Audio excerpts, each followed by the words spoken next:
Most delivery drivers fear a loose dog or a dark porch. But what happens when the thing opening the door doesn't have a heartbeat? When the face that greets you is almost human, but the smile is a little too wide, the blink a little too slow, and the voice sounds like it's being played backward through a speaker made of skin. Tonight we're stepping into 4 separate nights, 4 separate drivers. For separate encounters with customers that weren't just rude or weird, they weren't human. Megan delivered a pizza to a house that flickered in and out of existence and met something that stole her voice and gave it back wrong. Darius, working an Amazon Flex route, stood face to face with a woman whose skin didn't move and whose limbs reset like a paused video.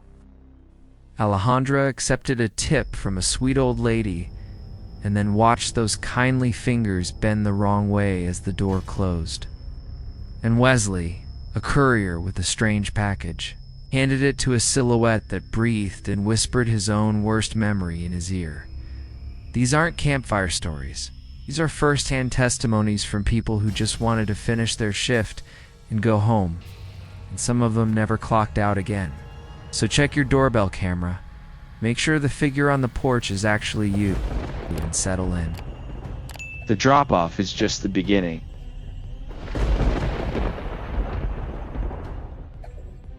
I've delivered pizzas in the suburbs of San Antonio for 3 years, and by now, I know every cul-de-sac, every poorly lit driveway, every house where the dog will bark but never bite.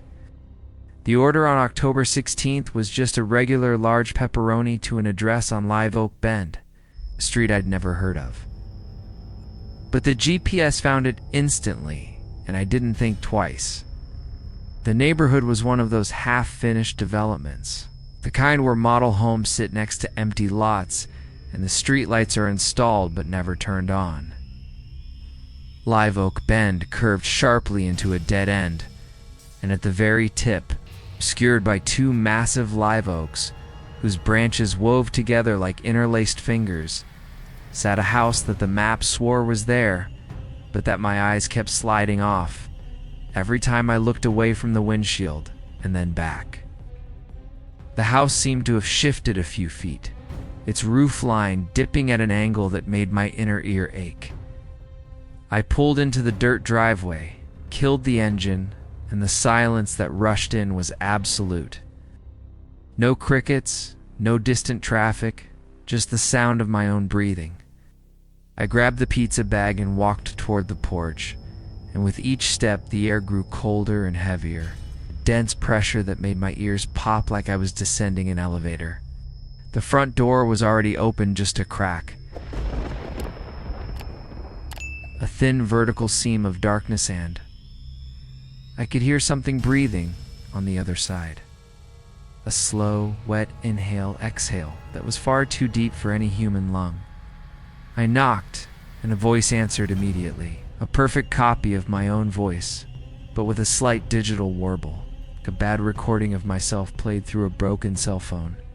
Leave it on the step. Megan. Every hair on my body stood up because I hadn't given my name. The order was under a generic corporate account hand. That voice had no business knowing anything about me. I started backing toward the car, and the door swung open.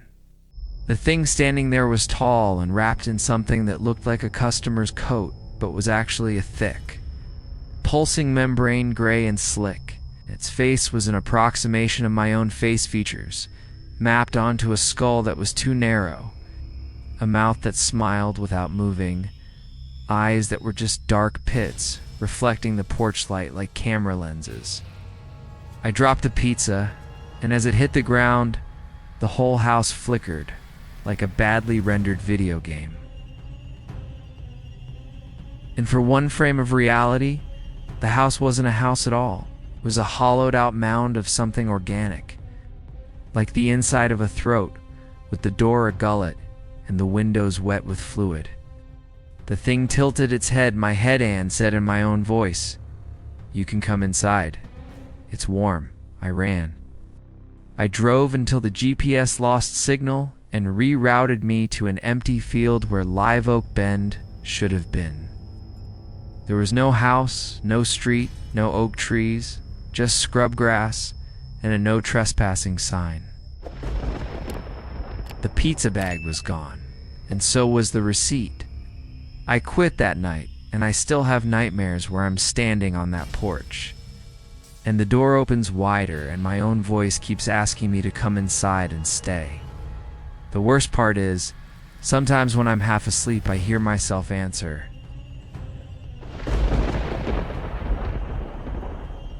I picked up a block of evening deliveries in the hill country outside of Austin, one of those routes where the houses are miles apart. And the GPS signal drops every time you round a bend. My last stop was a ramshackle farmhouse at the end of a gravel road that looked like it hadn't been graded in a decade. And the delivery instructions said hand directly to resident, do not leave unattended. I thought that was odd for a standard package, just a small brown box, but I'd dealt with plenty of paranoid customers, so I parked and walked up to the porch. The door opened before I could knock, and a woman stood there, maybe 60.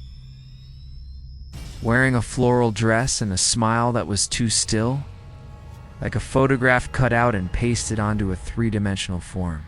Her skin had the texture of wax or latex, no pores, no lines, just a smooth, uniform surface that reflected the porch light in a way human skin never does.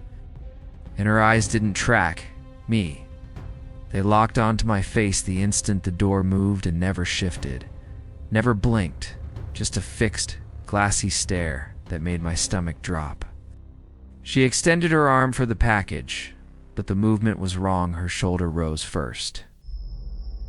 Then the rest of the arm followed in a series of discrete, stuttering positions, like a character in a low frame rate animation catching up to its own skeleton. I said, "Have a nice evening," and she said nothing, just kept smiling that static smile. Her fingers closing around the box with a grip that produced a faint cracking sound, as if the cardboard were being crushed by a hydraulic press. I turned to leave and heard her step forward, a sharp snapping sound like a bone resetting itself. And when I glanced back, she was standing on the porch, still smiling. But her neck was now angled too far to the left, her head tilted at a degree that would have broken any human spine. The package was already open, and inside was a curled, desiccated object that I initially mistook for a dried root, but was actually a mummified animal paw, leathery and splayed. She lifted it to her lips and whispered something I couldn't hear. And then her head swiveled completely around to face me, 180 degrees, while her body remained motionless. And she said, in a voice like scratched vinyl, "Thank you for your service." Darius, I stumbled backward, and she took another step, her knee bending forward like a digitigrade animal. And I realized she was now standing directly beside my car, even though she had been on the porch a second before. No motion blur. No transitional walk, just a skipped frame in reality. I dove into the driver's seat and peeled out, and in my rearview mirror she was still standing there, the paw held aloft, her head tracking me with that unblinking stare. The next morning I checked my itinerary to report the incident, and the delivery had been marked completed with a digital signature that wasn't my name. It was just a single symbol, a spiral of dots that seemed to move when I looked away. I never took a rural route again, and now every time I see a customer with a too wide smile or a fixed gaze, I find an excuse to leave the package at the gate. I don't know what was in that box, but I'm certain it was an offering, and I'm the one who delivered it to her door.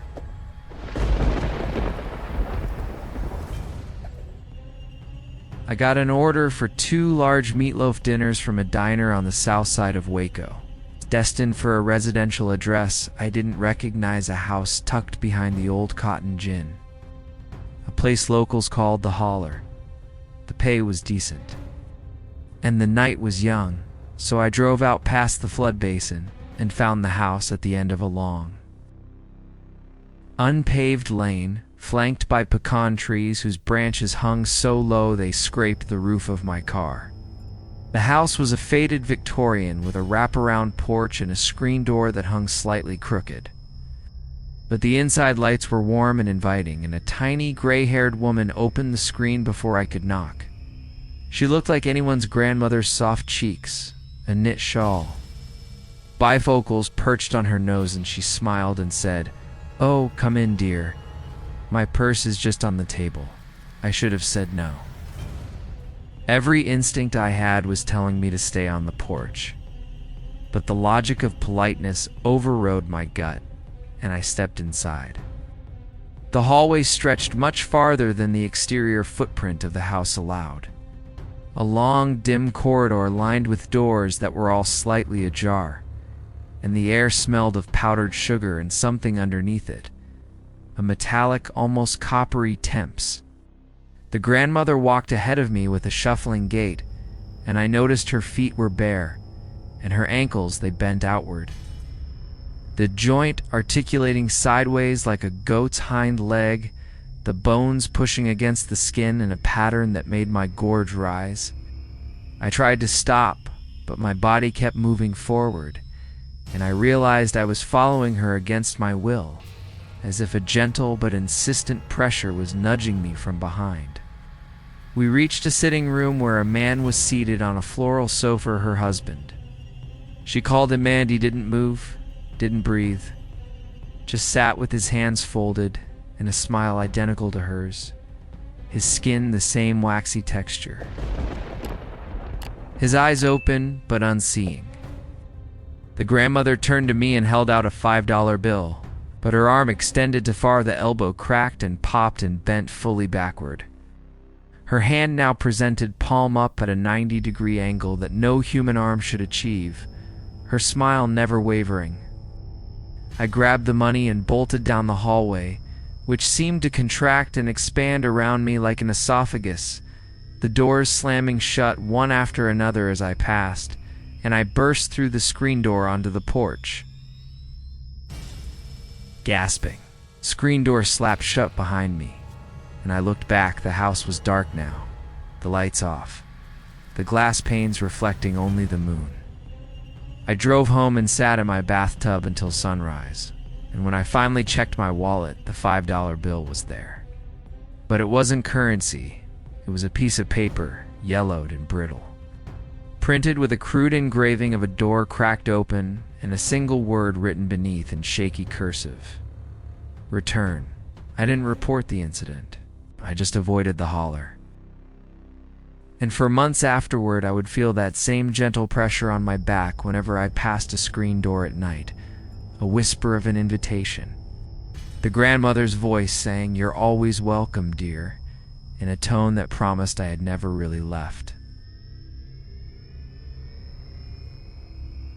I specialize in high-value, time-sensitive deliveries, legal documents, medical samples, that kind of thing. So when a manila envelope arrived with instructions to deliver it to a suite in a derelict office park on the outskirts of Lubbock, I assumed it was just another overnight contract.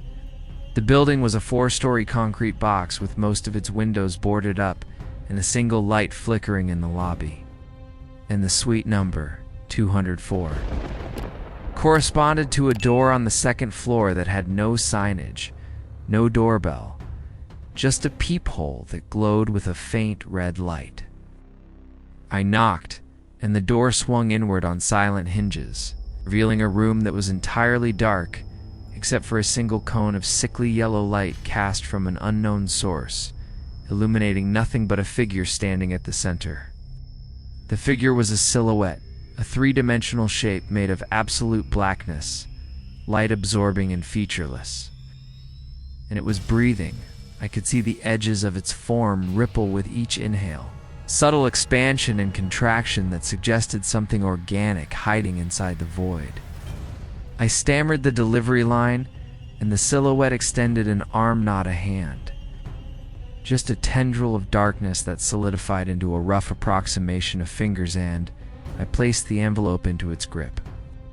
The moment the envelope touched the darkness, the silhouette spoke, not aloud but directly into my mind. A voice that was a chorus of 1,000 whispers layered over each other, and it said, "Your brother's car was blue, wasn't it? The windshield was blue too, after the accident." I froze. My brother had died in a car crash 12 years ago. The detail about the windshield, the way the glass had splintered into a cobalt web, was something I had never told anyone, not a soul. The silhouette took a step closer, and I felt a cold that wasn't temperature, but a draining of energy. A leaching of warmth from my bones, and the whispers continued. "He called your name, Wesley. He said your name 5 times before the fire started. Would you like to hear the recording?" "We have it. We have everything." The shadow's other arm began to rise, its form coalescing into a shape that was starting to look like a person I recognized. The slope of my brother's shoulders, the angle of his jaw. I realized that the silhouette wasn't just reading my memories. It was pulling them out of me and wearing them. I threw myself backward into the hallway, and the door slammed shut. Through the wood I could hear my brother's voice, his actual voice, not a mimic screaming my name, then laughing, then sobbing, all in a rapid, stuttering cycle that looped over and over. I ran down the stairwell, and the light in the lobby flickered and died, and I felt those whispers brush against my ear as I burst out into the parking lot. "We'll deliver the rest of you later." I drove straight to the police. But when they investigated the next morning, Suite 204 was an empty room with no furniture, no light source, just a single manila envelope on the floor. They let me open it. Inside was a photograph of my brother and me, taken at a birthday party I didn't remember. And on the back, in handwriting that matched my own, was the sentence, "He's still waiting, Wesley. Come back and finish the drop-off." I never returned to that office park, but I kept the photograph. And sometimes at night I see the silhouette standing at the foot of my bed, its shape flickering between my brother and something far older, waiting for me to sign the receipt with my soul. For deliveries, for drivers, for reminders that the world is full of houses where the lights are on but the people aren't quite people. Megan, Darius, Alejandra, and Wesley all made it back to their cars, but they left pieces of themselves behind in those darkened hallways. On those porches, in front of those doors that opened onto something that shouldn't exist. If these stories made you check your own front door twice, hit that like button and subscribe. Keep bringing you true horror that lives in the ordinary moments, the ding of a delivery app, the knock on a door, the polite smile that's just a little too still. Drop your own creepy delivery encounters in the comments and I might narrate yours next. Till then, keep your porch light bright, trust your instincts, and never ever step inside when a stranger's invitation feels warmer than it should. Sleep tight.